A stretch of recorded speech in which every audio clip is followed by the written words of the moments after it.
అస్మద్గురుభ్యో నమః.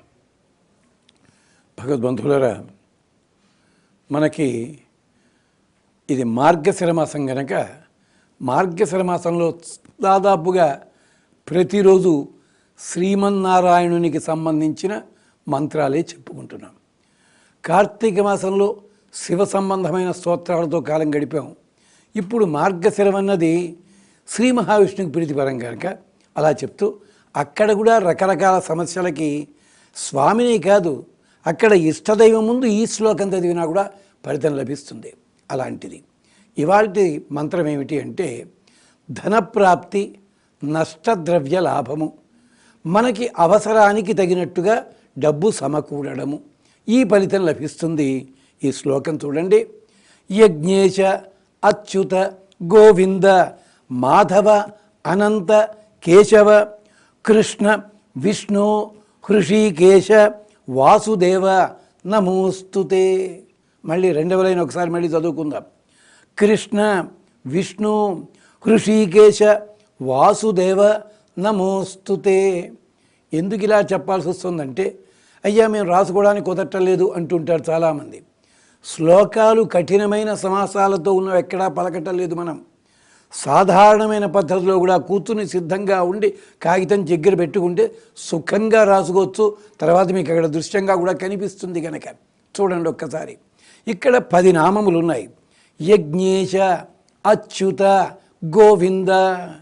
యజ్ఞేశ అంటే యజ్ఞముల వాటన్నిటికీ అధిపతివి నువ్వు.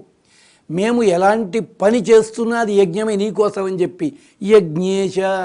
అందుకని అచ్యుత, నీ భక్తులను ఎప్పుడు కూడా పతనము కానియని వాడివి నువ్వు. అచ్యుత, జారి పడని వాడివి, జారి పడనీయని వాడివి. అందుకనే నీకు పేరు గోవింద. యజ్ఞేశ అచ్యుత గోవింద. మాధవ అనంత కేశవ. మాధవుడివి అంటే మౌనము చేత యోగము చేత కూడా నిన్ను పొందగలము. లేదు, మా అంటే లక్ష్మీదేవి. లక్ష్మీదేవికి భర్తవు నువ్వు. అంతటి వాడివి, అనంతుడివి, ఎంతో సంపద కలిగిన వాడివి, ఎంతో శక్తి కలిగిన వాడివి. మాధవ అనంత కేశవ అంటే కహ అంటే బ్రహ్మ, ఈశ అంటే పరమశివుల వారు.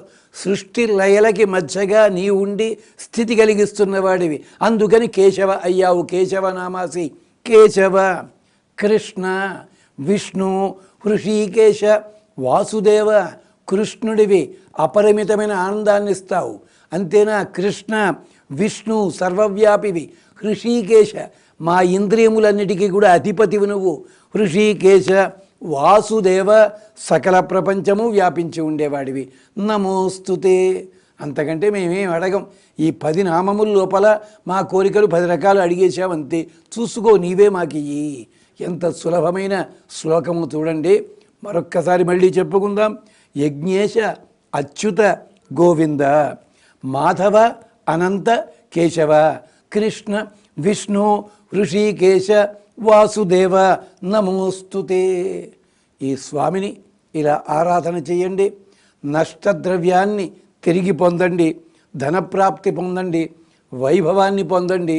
అవసరానికి తగినట్టుగా వనరులు మీ దగ్గరికి సొంతంగా వచ్చి చేరేలాగా అనుగ్రహింపబడండి.